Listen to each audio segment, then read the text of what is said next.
The stars glittered above like 1,000 eyes watching them as the ship descended. The crew of 6 humans sat quietly, staring out the windows at the glowing planet below. Velora was breathtaking. Oceans that shimmered gold under the twin suns, forests that sparkled faintly in the dark like millions of tiny lanterns. Zara, the team leader, leaned forward, her eyes wide. "It's beautiful," she whispered. "Too beautiful," muttered Reed, the engineer. "Planets like this don't come without surprises." The ship touched down on a soft, glowing meadow. The ground seemed to hum beneath them. As the engines cooled, a faint vibration ran through the floor of the ship, almost like a heartbeat. "Welcome to Velora," said Zara, standing. She forced a smile to calm everyone. "Let's get out there and do what we came to do, explore." One by one, they stepped outside. The air was warm, almost sweet. The grass glowed under their boots, and the sky above shifted slowly from deep blue to violet. A faint breeze carried a strange whisper, like distant voices. "Do you hear that?" asked Mara, the medic, glancing around. Reed nodded. "It's faint, like singing." Zara adjusted her scanner. No life signs detected, no intelligent structures. Nothing but plants and energy readings. But the ground beneath her pulsed. Again, stronger this time, they moved further into the meadow, their boots sinking slightly into the soft surface. The ground seemed to cling to them. "This place is alive," said Liam, the youngest of the crew, his voice uneasy. "It's just strange terrain," said Zara, but even she didn't sound convinced. They set up camp near a cluster of tall crystal-like trees. Their tents were small and efficient, but the team left the doors open to enjoy the strange view. The night deepened, and the forest around them glowed brighter, as though feeding on the dark. When everyone was inside their tents, Reed stayed outside, fiddling with a broken sensor. Zara came to check on him. "How's it going?" she asked. Softly, he frowned, shaking the device. "Dead. Batteries won't charge. Tools are failing too. It's like something is draining the energy." Zara's stomach tightened. "We'll fix it tomorrow," she said, though she felt a creeping fear inside her. But that night, none of them slept well. Strange sounds drifted through the camp, soft hisses, whispers, and faint laughter that seemed to come from everywhere. At once, the ground beneath them pulsed faintly, matching the rhythm of their heartbeats. Then a scream ripped through the night. Zara shot out of her tent, her pulse racing. The others scrambled out too, lights flashing wildly. It was Liam, but when they reached his tent, he was gone. "Where is he?" shouted Mara, sweeping her flashlight over the glowing meadow. His suit lay there, empty, his helmet cracked, his boots lying on their sides. The ground below shimmered brighter where he had been. Reed knelt by the suit, touching it with shaking hands. "He's gone, completely gone." "That's impossible," said Zara, though her own voice trembled. "We would have seen or heard something. There's nowhere for him to go." The air felt thicker now, heavy like water. The faint whispers grew louder, mocking them. They searched until dawn, but there was no trace of Liam. By morning, the ship refused to start. No lights, no power. Even their emergency generator sat uselessly on the ground, drained. "We're trapped," Reed finally said, his voice flat. "No," Zara snapped, though doubt clawed at her. "We'll figure it out. Everyone stay calm." But calm was impossible. By the second night, Mara vanished too. She had gone just a few steps into the glowing trees to collect water.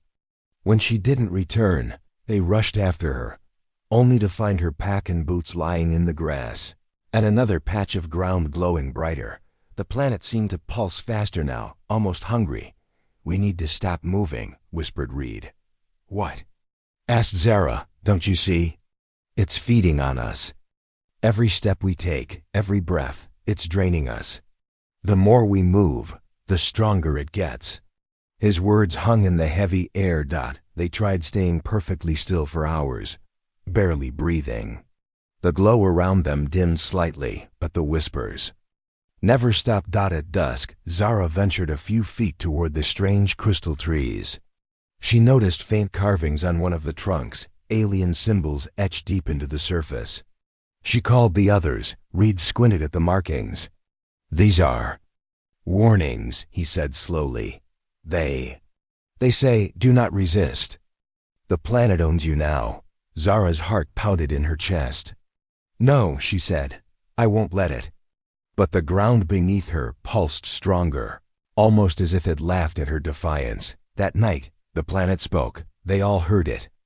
Not with their ears, but inside their minds. "You are mine now," it said, a deep, echoing voice that felt like it came from everywhere at once. "You will power me forever." "No," Zara whispered back. The ground under her feet rippled like water, glowing brighter with each word. The air around them thickened until it felt impossible to move. But Zara noticed something when she froze completely, shutting her mind and emotions. The glow dimmed slightly. "It feeds on our fear," she murmured, "on our struggle. If we give it nothing, it gets weaker." Reed stared at her. "You're sure?" "It's all we have left," she said grimly. So they stopped moving. They sat still in the meadow for what felt like hours. The whispers faded to faint murmurs. The glow dimmed slightly. The ground pulsed slower. Then Zara's eyes landed on a crack in the earth near the tree carvings. Faint light leaked from below. She stood slowly and gestured to Reed. Together, they pried open the crack with their last working tools.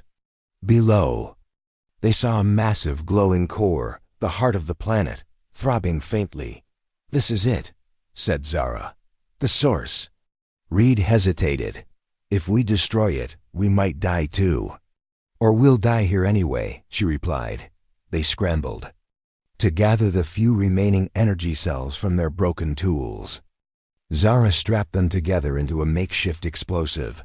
The ground shook violently now, vines rising like snakes to pull them back. The planet roared in their minds. "You cannot win. You belong to me." But Zara ignored it, clutching the device tightly. Reed shouted over the noise, "Go! I'll distract it." "No," she said firmly. "We finish this together." They leapt into the crack just as the vines lashed at them. The core glowed blindingly bright now, almost blinding them completely. Zara slammed the device onto the core, pressing the ignition. The world went white. And then silence. When Zara opened her eyes, she was lying on the cold ground. The sky above was dark now, and the glowing grass was dead and gray. The air was still and thin. She sat up slowly. All around her lay the empty suits of her team. Reed, Mara, Liam, all gone, leaving only her. The ship still sat in the meadow, its lights flickering weakly. In the distance, a faint rumble grew louder. She turned and saw bright lights breaking through the clouds. Rescue ships. At last. Zara allowed herself to smile faintly. She had won, but as she stood, brushing the dust from her suit, she caught sight of her reflection. In the cracked visor of Reed's helmet, her eyes glowed faintly now, the same eerie light that had once covered the planet. She froze. Was it really over? The faint whisper rose again in her mind. "You are mine. Forever." Zara clenched her fists, staring into the darkness. "No," she whispered. But deep down, she knew the planet wasn't dead. It was alive inside her, and it was waiting. Zara stood quietly near the cracked visor, staring at her reflection. Her eyes still glowed faintly, but she tried to ignore it. Behind her, the rescue ships landed, sending dust into the air. A team of rescuers, dressed in bright white suits, ran toward her. One of them shouted, "We're here. You're safe now." Zara wanted to believe them. They guided her back to their ship. She sat silently as they strapped her into a seat. The metal walls felt cold and heavy around her. One of the rescuers, a woman with kind eyes, crouched next to her. "You're the only one left?" she asked softly. "Yes," Zara said. Her voice sounded hollow. "The others? They're gone. The planet took them. The woman gave her a puzzled look but didn't press further. She only said, "You're safe now. Rest." Zara closed her eyes as the rescue ship lifted into the air, but deep in her mind, a whisper replied, "No, you are not safe."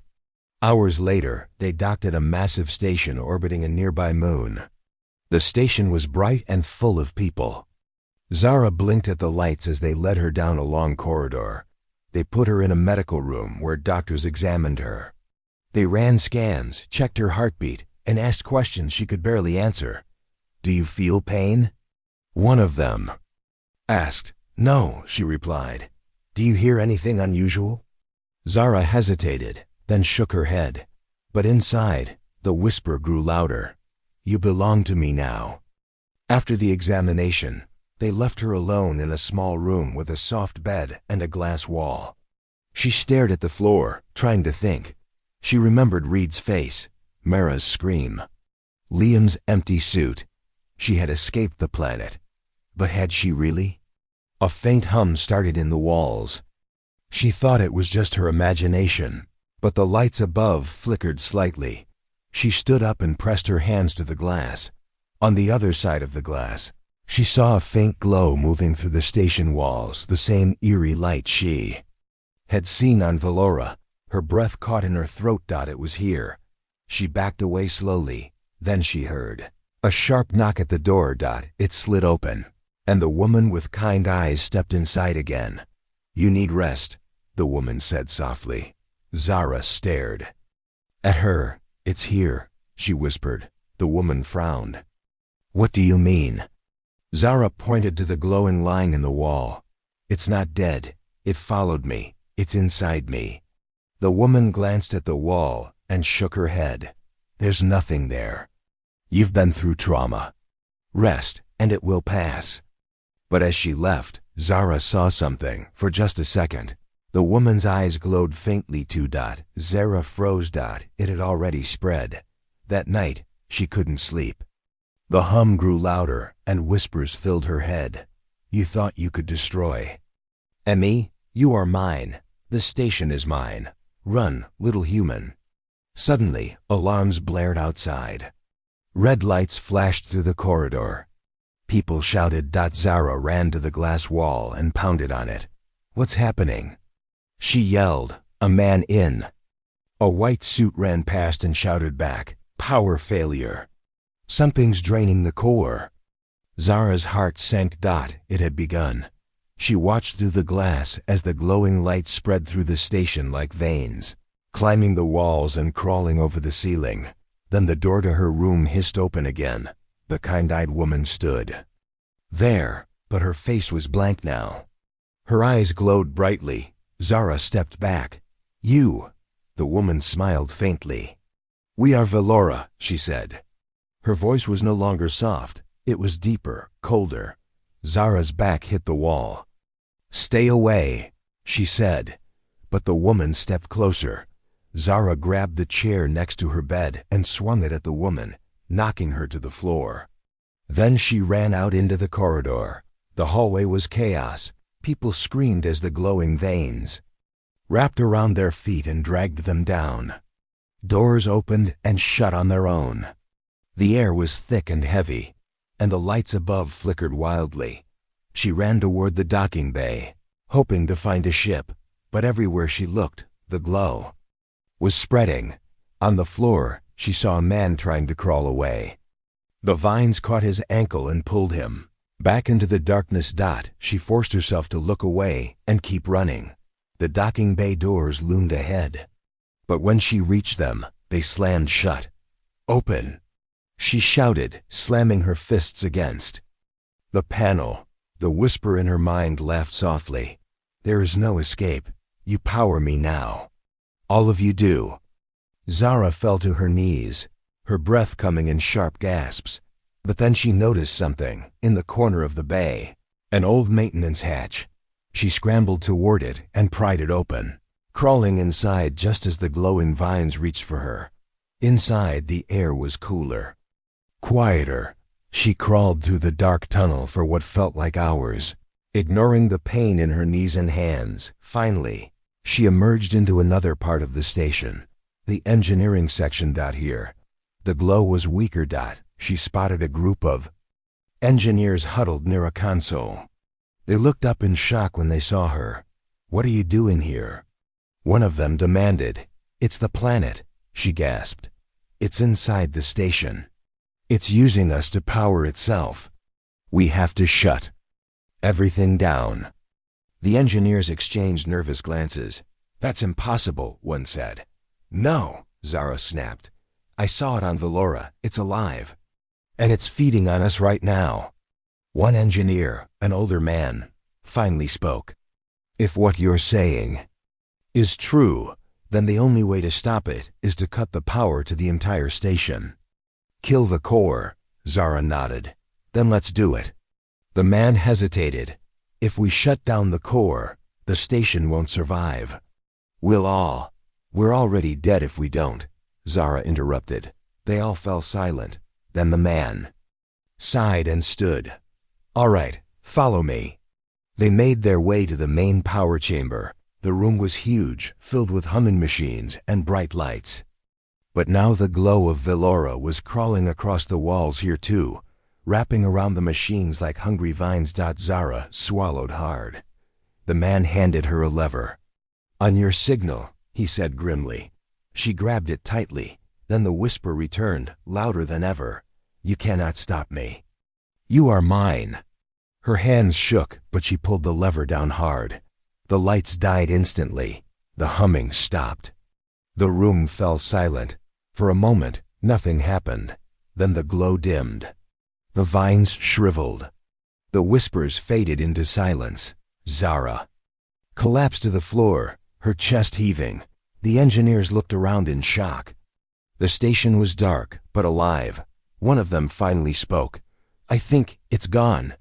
Zara nodded weakly. "For now." Hours later, they were rescued from the powerless station. As Zara sat in the rescue ship, she stared out the window at the dark station drifting in the void. One of the engineers sat next to her. "You saved us," he said softly, but Zara didn't answer, because deep inside her, she still felt it. A faint hum, a quiet whisper. Waiting. She closed her eyes and thought, "The trap isn't broken. It's only sleeping." Zara lay in the quiet of the rescue ship, her eyes fixed on the endless black of space outside the window. The hum of the ship was soft, but inside her mind, a storm raged. The faint glow in her eyes was a secret she could not share. The rescue team had told her she was safe, but she knew better. The planet's presence inside her was growing. Suddenly, the ship's alarms blared. The crew rushed to their stations. "What now?" Zara asked, her voice tight. One of the pilots shouted, "We're losing power to the life support systems. Something's draining the ship's energy."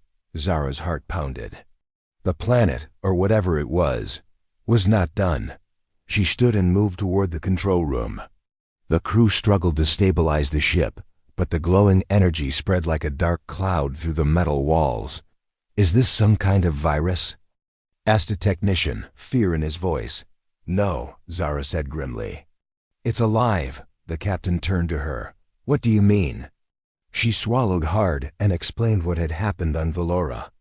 "The planet trapped us. It feeds on energy. Our movement, fear, life itself. I destroyed its core, but it escaped, inside me. Now it's spreading." The captain frowned. "How do we stop it?" Zara didn't have an answer. Suddenly, the ship lurched violently. Lights flickered, and systems failed. The glow moved faster now, reaching for the controls and screens. The crew scrambled to hold their positions. Zara felt a cold chill crawl over her skin. The glow wrapped around her legs like a living vine. She cried out and kicked, breaking free. "We have to contain it," she shouted. "Isolate the infected areas." But the glow was everywhere, spreading like wildfire. One of the engineers screamed as the light wrapped around his arm, pulling him toward the wall. His eyes went blank, and his body stiffened. Zara grabbed a nearby fire extinguisher and sprayed it at the glowing vines. They hissed and recoiled but did not disappear. This isn't normal. Reed's voice echoed in her mind. She clenched her fists. I won't let it win. The captain ordered the ship to prepare for emergency landing on a nearby moon station. As they descended, Zara studied the glow. It was pulsing, almost as if it was alive. A dark life form feeding on fear and energy. Landing was rough. The ship crashed through the moon station's outer walls, sending sparks flying. Inside, the station was eerily silent. The glow spread into the corridors, lighting up strange symbols on the walls. Zara led the crew through the dark halls, their flashlights flickering against the strange growths covering everything. We have to find a way to stop this, she said, before it consumes us all. Suddenly, a figure appeared ahead, a man with glowing eyes, moving stiffly toward them. Wait, Zara called out. The man's voice was hollow. You cannot stop it.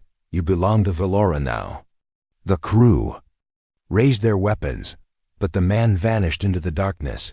Zara's heart pounded. The station was alive and hunting them. In the control room, they found logs from previous missions, explorers who had come before them, all lost to the planet's power. Look at this, said one technician, pointing at the screen. They tried to fight back but failed. The planet enslaved entire crews. Zara's hands trembled. We have to be smarter. They set traps and barricaded doors, but the glowing vines slipped through cracks and crept under doors. Each night, they heard whispers, voices promising safety, then laughter as the glow took another victim. One by one, the crew began to change. Their eyes glowed faintly, their movements slowed, their voices hollow. Zara fought to stay herself, but the whisper in her mind grew louder. You are mine, it said. Give in. She screamed, shaking her head, but the planet was stronger. One night, the power failed completely. The station was plunged into darkness, lit only by the glowing vines. Zara ran through the corridors, searching for survivors. She found Mara, standing still with glassy eyes, vines wrapping around her neck. Mara! Zara cried, pulling the vines away. Mara blinked and gasped. It's inside me, Zara shook her. We can fight it, we have to. But Mara collapsed, her body lifeless. Zara's own hands trembled as she realized the truth. The planet was winning. She stood alone, in the glowing dark, surrounded by the whispers of the lost. Not yet, she whispered. Not yet. Zara sat alone in the dark corner of the ruined station, her breath slow and steady. The glowing vines crept along the walls, pulsing softly with an eerie light. Around her, silence had fallen like a heavy blanket. Her eyes still held that faint, unnatural glow. She touched her face, trying to remember who she was before Valora took hold. The whispers in her mind were quieter now, but they had not gone away. You belong to me. No, she whispered fiercely. Not yet. Suddenly, a faint sound broke the silence. Footsteps, careful, slow footsteps coming closer. Zara tensed. Who's there? From the shadows stepped Reed, his eyes bright with hope and worry. Zara, you're still fighting. She managed a weak smile. I have to, we all do. If we give in, there's no hope. Reed nodded. I found something, ancient carvings in a hidden chamber. They tell the story of Valora's power. Zara's heart quickened. Tell me. He pulled out a small data pad. Valora isn't just a planet. It's a living weapon created by an ancient race to trap explorers and use their life energy. It has enslaved many before us. Zara frowned. So how do we stop it? Reed hesitated. The carvings say one thing. Stillness weakens it. It feeds on movement, fear, and struggle. Zara's eyes widened. You mean, if we stop moving and stop fighting, it will lose power? Yes, but that means we have to be completely still. She shook her head. That sounds impossible. Reed's voice was firm. We don't have a choice. Every time we resist, it grows stronger. We need to starve it. Zara looked around at the glowing vines creeping closer. The thought of sitting still and waiting while the planet's dark life tried to consume them was terrifying. We can't. Just wait to die, she said. Reed shook his head. We don't wait to die. We wait for it to weaken. Then we strike. Zara took a deep breath and nodded. All right, let's try it. The others joined them, their faces pale but determined. For hours they sat in silence, not moving, not speaking, barely breathing. The glow around them dimmed slowly. The heavy air grew lighter. Zara felt the whisper in her mind fade, replaced by a strange calm. Suddenly, the silence was broken by a soft crackling sound. What was that? Whispered Mara. Reed pointed to a distant wall where faint carvings glowed softly. It's the chamber I told you about. The source of Velora's power. Zara stood carefully, signaling the others to follow. They moved slowly, carefully, trying not to disturb the air around them. When they reached the chamber, they saw a massive crystal pulsing with energy. The walls were covered with ancient symbols and images of trapped explorers. This is the core, Zara said, her voice trembling. If we destroy this, maybe we can end it. But how? Mara asked. The core looks powerful. Reed examined the crystal closely. It feeds on energy, yes, but it can be overloaded. If we can feed it too much at once, it might break. Zara's mind raced. We have some energy cells left. We can use them to cause an overload, Reed nodded. It's risky. If we fail, we'll be trapped here forever. Zara looked at the team. We don't have any other choice. Are you with me? They all nodded, faces set with determination. Carefully, they placed the energy cells around the core, wires connected, ready to send a massive surge. Zara held her breath as Reed activated the device. The core began to glow brighter and brighter. The vines around the chamber writhed and pulsed violently.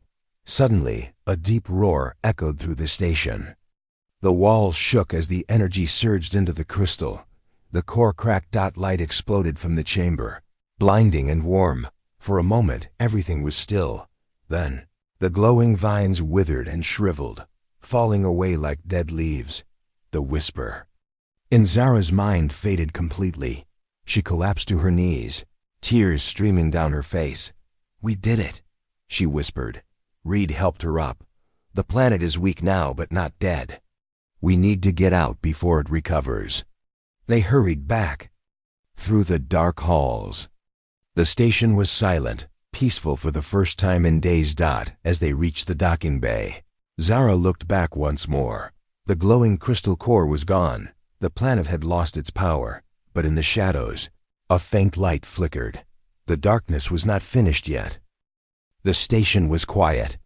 Too quiet. Zara stood at the edge of the docking bay, staring at the darkened walls where glowing veins had once crawled.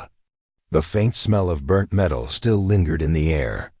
She tightened her grip on her suit's collar and glanced at Reed, who was kneeling by the controls. Are we clear to leave? She asked. Reed wiped sweat from his brow. Power's coming back slowly. The overload weakened the core, but... He stopped, staring at the blinking panel. But... What? Zara pressed. Reed looked up at her, his face pale. Something is still alive. There's a signal, faint but steady, coming from below us. It's not gone, Zara. She swallowed hard. Where? Reed pointed to the lower decks, deep, below engineering. Maybe even below the station itself. I think we only cracked the surface. The crew behind them shifted nervously. Mara stepped forward. If it's still alive, what does that mean for us? For everyone? Zara's eyes narrowed. It means we finish what we started. The team exchanged uneasy glances. You want us to go back down there? One of the engineers asked. Zara nodded. If we don't, it will recover. And next time, there won't be anyone left to stop it. Reed stood, his expression grim. Then let's move. The sooner, the better. They armed themselves with what little equipment they had left: flashlights, energy cells, cutting tools. The faint hum of the station seemed to grow louder as they moved toward the lower decks. The elevator groaned as it descended. Darkness swallowed them, broken only by the thin beams of their lights. When the doors opened, the air was colder. The walls here were different, older, carved with strange patterns that glowed faintly when touched. "What is this place?" Mara whispered. Zara ran her hand over a wall, feeling the grooves of ancient symbols. "Not part of the station," she said. "This was here long before it was built." They walked carefully, the silence broken only by the crunch of their boots against the floor. At the end of a long corridor, they found a massive door. Unlike the rest of the walls, this door glowed bright and steady, as though it contained something alive. Reed stepped closer and examined the carvings. "These symbols, they tell a story." Zara moved next to him. "What do they say?" Reed traced a finger along the lines. "They say this world was once a weapon, built by an ancient race to conquer others. It was designed to trap explorers, use their energy, and grow stronger with every life it consumed." Mara's voice trembled. "And now it's inside you." Zara looked away but said nothing. Reed continued, reading more symbols. "There's more. The creators tried to destroy it, but they failed. The weapon learned. It grew beyond their control. It consumed its makers, then waited for others to come." Zara clenched her fists. "So we're just the next in a long line of victims," Reed nodded. "Unless we can do what they couldn't and end it." She stepped toward the door and placed her palm flat against its surface. The glow flared brighter under her touch. Suddenly, a deep voice echoed around them, both in the air and inside their minds. "You understand now.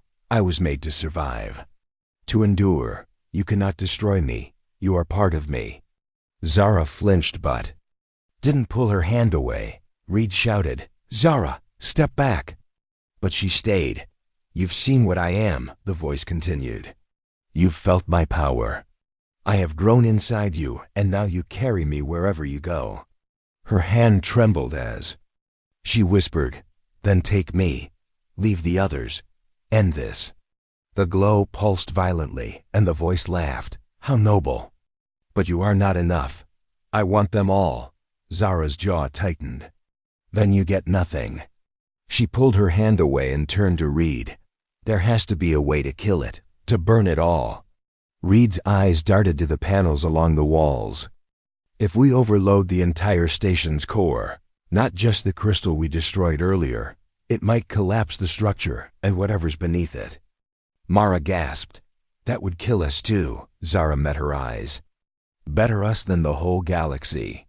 The team hesitated but slowly nodded in agreement. Reed moved quickly, prying open panels and connecting wires. Sparks flew as he worked. Zara felt the hum in her mind growing louder. The weapon inside her knew what they were planning. "Foolish human," it hissed. "You'll burn with me." She ignored it. Finally Reed stood. "It's set. Once we trigger it, we have about 2 minutes to get to the upper deck. After that, this place comes down." Zara nodded. "Do it." Reed hit the final switch. The floor beneath them rumbled violently. The glow in the walls flared, and a terrible roar echoed through the station. They ran. The corridors twisted around them as if the station itself was alive and fighting back. Vines lashed out from the walls, grabbing at their legs. Mara screamed as a vine wrapped around her ankle, but Zara turned and sliced it with a cutting tool, pulling her free. "Go!" Zara shouted. They burst into the elevator, and Reed slammed the button. As they rose, the hum grew deafening. The air crackled with energy. The faint light in Zara's eyes grew brighter, and the whisper became a scream. "You cannot destroy me. I will rise again." She clutched her head, shouting back, "Not today." The elevator doors opened to the docking bay just as the station began to collapse. The team stumbled toward the ship. Reed jumped into the pilot's seat and powered. It up.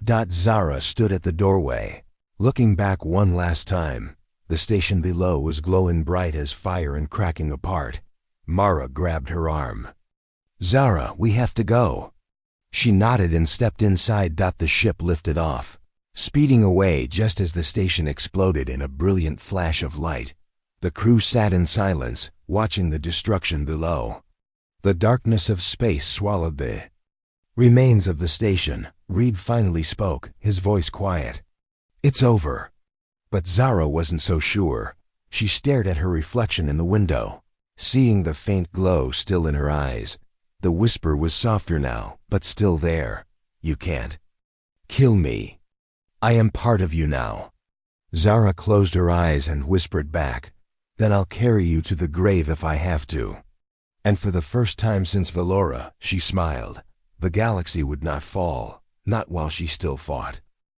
The stars outside the ship sparkled like frozen sparks, cold and silent.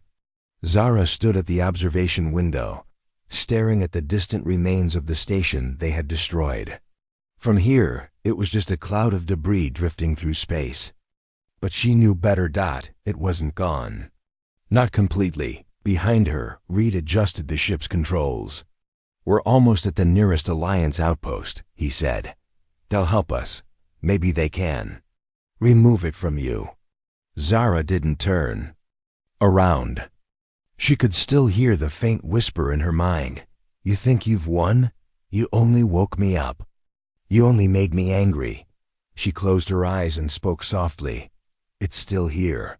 Mara, sitting nearby, looked up. "What did you say?" Zara opened her eyes and turned toward them. "It's still here. Inside me, watching, waiting." Reed frowned.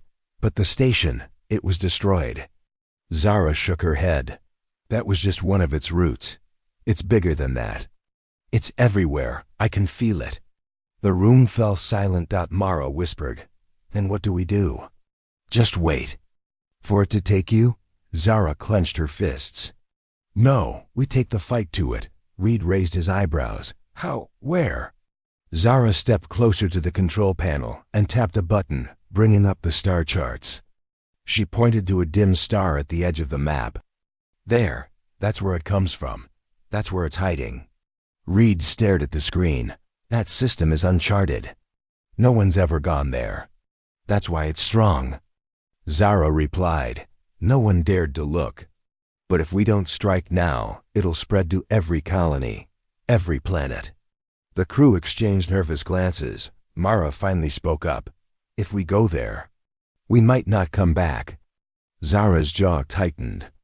"We're already dead if we don't." Reed hesitated, then nodded. "All right, set a course." The journey was long and quiet. The closer they came to the star system, the darker space seemed to grow. The stars thinned out, and strange shadows moved outside the windows, as if something massive was lurking just out of sight. Zara sat alone most of the time, her mind locked in a silent battle against the whisper inside her. "You're coming home," it said. "Why fight what you already are?" She didn't answer. Finally, they reached the system. A cold, dying star hung in the distance, surrounded by a thick cloud of black dust. Hidden in the dust was a planet, larger than any they had seen, its surface glowing faintly like molten rock. Reed leaned forward, his eyes wide. That's no ordinary planet." Zara's face was pale but determined. "That's its heart." Mara's voice cracked. "How do we even fight something that big?" Zara stood. "We don't fight the planet. We find its core. The real one, the mind controlling all of this. And we kill it." They landed on the surface, the ship's feet sinking into the soft, glowing soil. The air outside shimmered strangely, and the ground pulsed underfoot like a beating heart. As they stepped off the ramp, the whisper roared in Zara's head. "Welcome back, my child." She winced but kept walking. "Not your child," she muttered. The crew followed her into a vast canyon, where the walls glowed with strange symbols and veins of light. Deep inside, they found a massive black tower rising from the ground, covered in shifting vines of light. "That has to be it," Reed said. Zara nodded. "It is, I can feel it." They approached carefully, each step heavier than the last. At the base of the tower, a great door opened slowly, as though inviting them inside. The air was thick and hot inside the tower. The walls seemed to move, twisting like living things. Reed whispered, "This place, it's alive." Zara led the way to a huge chamber at the center of the tower. There, they saw it, a giant glowing orb suspended in the air, crackling with energy. Around it, faint ghostly shapes moved, the lost explorers and colonists, their faces hollow, their bodies trapped in the light. "This is it," Zara said softly. "The core." Suddenly, a deep voice filled the chamber. "You cannot destroy. Me, you are mine, and they are mine. I am eternal." Zara stepped forward. "You're just a parasite," she shouted. "You're nothing without us." The core pulsed, and the floor cracked beneath her. The whisper inside her head screamed, "You will burn with me." Zara fell to her knees, clutching her head. Reed grabbed her arm, pulling her back. "Zara, you can't fight it like this." Her breathing was heavy. Then her eyes opened, and they glowed even brighter than before. She stood. "Maybe I can't fight it alone. But it made a mistake when it chose me. It gave me a part of itself. And now I'll use it." She reached toward the core. The orb flared as her hands glowed, and the chamber shook violently. The voice screamed, "Stop! You'll kill us both." But Zara only smiled faintly. "That's the idea." The light from her hands grew stronger, and the vines began to burn away. The core cracked and sparked wildly. Around her, the trapped shapes of explorers faded one by one, their faces calm at last. Reed shouted over the roar, "Zara, get out of there!"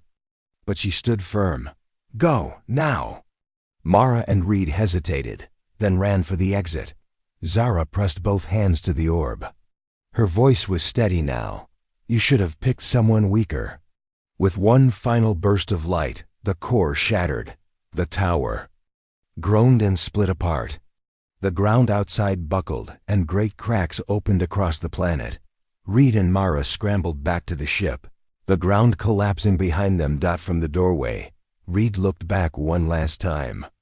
He saw Zara standing in the middle of the chamber, her figure outlined by blazing white light. Then the tower collapsed completely, swallowing her and the core in a brilliant explosion. The shockwave threw the ship off the ground, but Reed managed to stabilize it. They lifted into the air as the planet cracked open and fell in on itself, disappearing into the void. For a long time, neither of them spoke. Finally, Mara whispered, "She did it." Reed stared at the black hole where the planet had been. "Yeah, she did." The ship turned toward the stars, leaving the dead system behind. But far below, in the darkness where the planet had collapsed, a faint glow flickered, and a soft whisper rose into the void, "You cannot kill me that easily."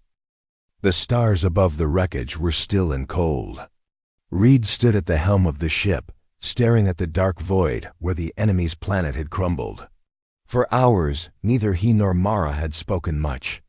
The destruction of the planet should have brought them peace, but Reed knew better. Zara's sacrifice haunted him. So did the faint flicker they had seen before leaving, a dim glow deep in the void, like an ember refusing to die. Mara finally broke the silence. "She's gone." "But it's not, is it?" Reed didn't answer right away. Then he said quietly, "No, not yet." They reached the Alliance outpost 2 days later. The station floated above a warm blue planet, its lights shining bright in the dark. When they docked, they were greeted by soldiers and doctors, but Reed didn't stop to talk to anyone. He went straight to the command room. An officer stood there, arms folded, watching them with sharp eyes. "You've brought back bad news, I assume," the officer said. Reed nodded. "We destroyed the core, or what we thought was the core. But it's still alive. We saw it."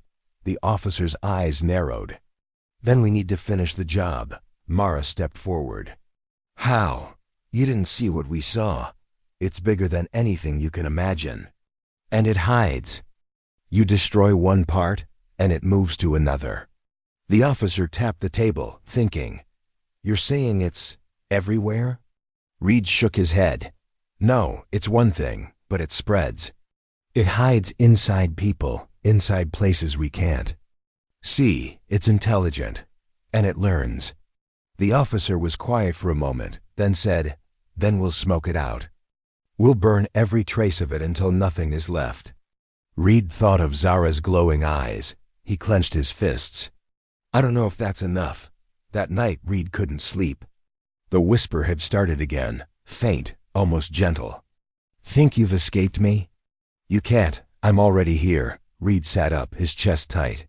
He walked to the observation deck and looked out at the stars. You left her behind. But she's still alive. She's mine now. Reed froze. His hands gripped the railing hard. Zara? He whispered. The whisper grew sharper. She fought me, yes. But she broke herself open to destroy me. And when she did, I climbed inside. She is mine now, more than ever.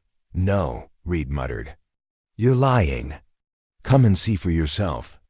Whisper faded, but the weight of its words stayed with him. The next morning, Reed stood before the officer and spoke with determination. I need to go back. One last time. The officer raised an eyebrow. Why? You barely made it out alive. Reed's jaw tightened. Because she's still alive. And if she is, there's still a chance. After a long pause, the officer nodded. You'll have one ship, one chance. Take it. Mara ran to catch up with him as he prepared the ship. You're really going back? Reed didn't stop moving. I have to. She grabbed his arm. Then I'm coming too. He shook his head. No, if this fails, someone has to warn the others. Mara's eyes glistened. You won't come back. Reed gave her a faint smile. Maybe not, but she deserves better than to be left there. An hour later, his ship left the outpost and dove back into the dark dot as he approached the dead system again. The stars seemed to fade around him. The space here was colder, heavier. And then he saw it. A faint shimmer, like a ghostly web stretching across the void. The wreckage of the planet was gone, replaced by a massive cocoon of light and darkness, pulsing gently, alive. He steered the ship closer. The whisper returned, stronger now. You came back. Brave or foolish? Where is she? Reed demanded. She's here. She's part of me now. You can join her. Or you can die screaming. Reed ignored the words. He activated the ship's scanners, searching for any trace of human life. And then, faint but clear, a human life sign blinked on the screen. Deep inside the cocoon, he smiled grimly. Found you. The cocoon reacted violently, tendrils of light shooting out to grab the ship. He swerved, dodging, but the tendrils struck the hull, throwing him sideways. Come closer, the whisper taunted. Let me show you what she has become. Reed tightened his hands on the controls and drove the ship straight into the cocoon. The ship crashed through layers of glowing tissue until it slammed into a hollow chamber. He grabbed his suit and weapons, then stepped out. The air was thick and hot, and the walls moved as if they were breathing. And then he saw her. Zara stood at the center of the chamber, her body glowing faintly, her eyes bright with alien light. Froze. Zara. Her head turned slowly, and she smiled faintly. You shouldn't have come. He stepped closer. You're still you. I know it. Fight it. Her smile faltered. It's too strong.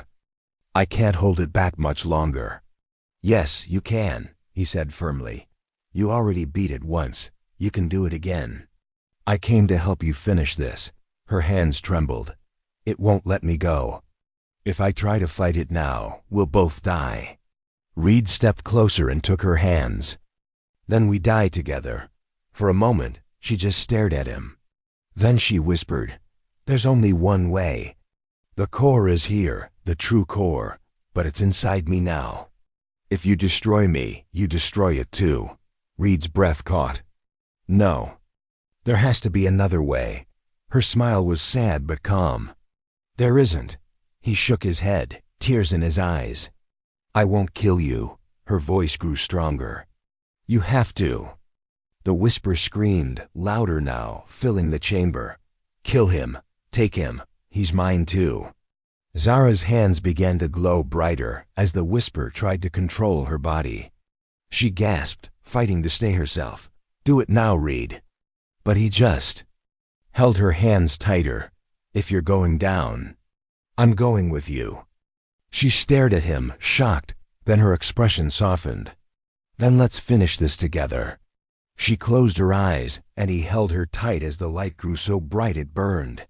The chamber shook violently. The whisper howled in fury. No. I am eternal. I am, and then it was gone. When Reed opened his eyes again, he was lying on cold stone. The walls around him were cracked and blackened. He sat up slowly, looking around. The cocoon was gone. The air was still. Zara lay beside him, her eyes closed, but her face was peaceful. He touched her cheek gently. You did it, he whispered. Her eyelids fluttered, and she opened her eyes. The glow was gone. She smiled faintly and whispered, We did it. Reed helped her to her feet. Together, they walked back toward the ship. Behind them, the hollow chamber collapsed, and for the first time, the system was quiet. No whispers, no light, just silence. And though the stars above were still cold and distant, they no longer felt so heavy. The ship glided silently through the endless black of space. Reed sat in the pilot's chair, his hands resting loosely on the controls. For the first time in days, maybe weeks, the whisper was gone. No faint voices. No cold chill creeping up his spine, only silence. Behind him, Zara leaned against the wall, her eyes closed, breathing steady. The faint glow that had haunted her since Valora was gone. But her face still looked pale, her hands still shook sometimes. Reed glanced back at her. How are you feeling? Her eyes opened slowly. Tired, she said. Then after a pause, free, I think. Mara's voice came over the come from the Alliance outpost ahead. Your approach is clear, Reed. Landing pad 3 is ready. Welcome home, Reed answered simply. Thanks. We'll be down shortly. When they landed, a team of medics and soldiers waited for them. Zara stood on shaky legs as the ramp lowered, but she waved off the stretcher someone brought over. I can walk, she said firmly. They stepped out into the warm lights of the outpost. The air felt heavy at first, strange after so long in the freezing dark, but it was also comforting. Reed stayed close to her side as they walked through a crowd of officers and doctors. Whispers followed them everywhere. That's her. The one from Valora. They say she destroyed it herself. Is it really gone? At the command center, the same sharp-eyed officer who'd sent Reed back was waiting for them. You did it, the officer said simply. Reed nodded. We did. The core, the cocoon, all gone. We watched it collapse. The officer studied them both. And the infection? Is it finished? Zara took a deep breath. It's quiet now. I can't feel it anymore. But, the officer raised an eyebrow. But, she hesitated, it might still be out there. Somewhere, pieces of it. It was too big to completely destroy. We broke it. But we might not have killed all of it. The room fell silent at her words. Reed finally spoke. Even if pieces remain, they're weaker now. The galaxy has a chance to prepare. We know what it is, and how to fight it. The officer's eyes softened a little. You've both done more than anyone could have asked. You should rest. But rest didn't come easily.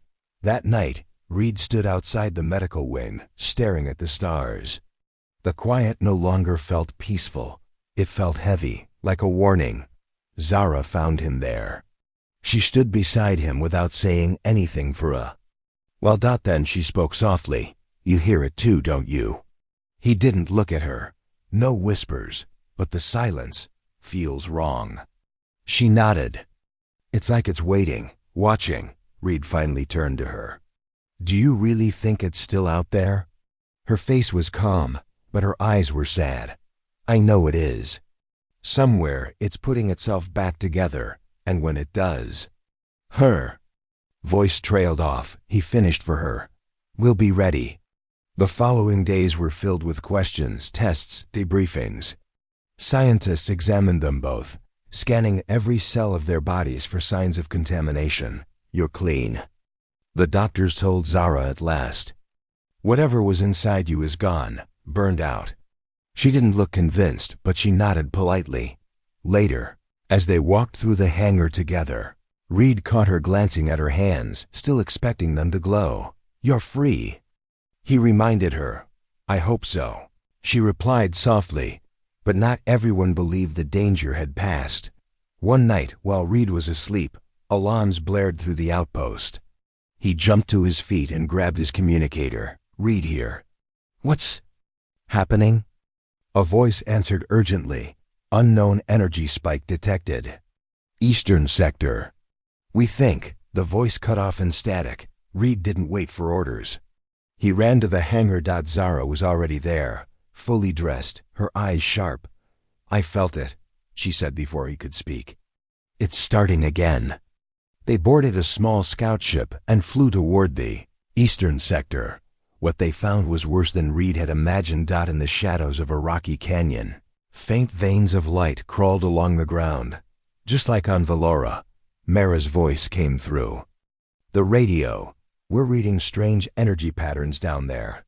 Same signature as before. Zara stood at the edge of the canyon, staring into the glow. It didn't die, she murmured. Reed swallowed hard.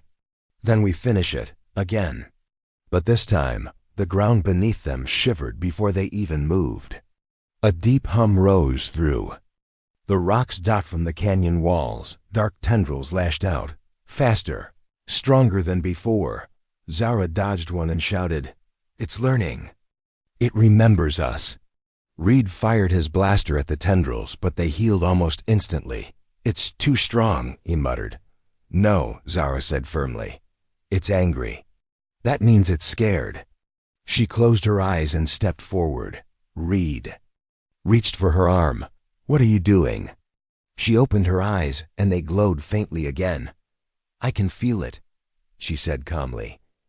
I can reach it, but you have to trust me. He froze, torn. Then he let her go. She walked into the canyon. The tendrils stopped attacking her, as though waiting. She stood in the center of the glow and raised her hands.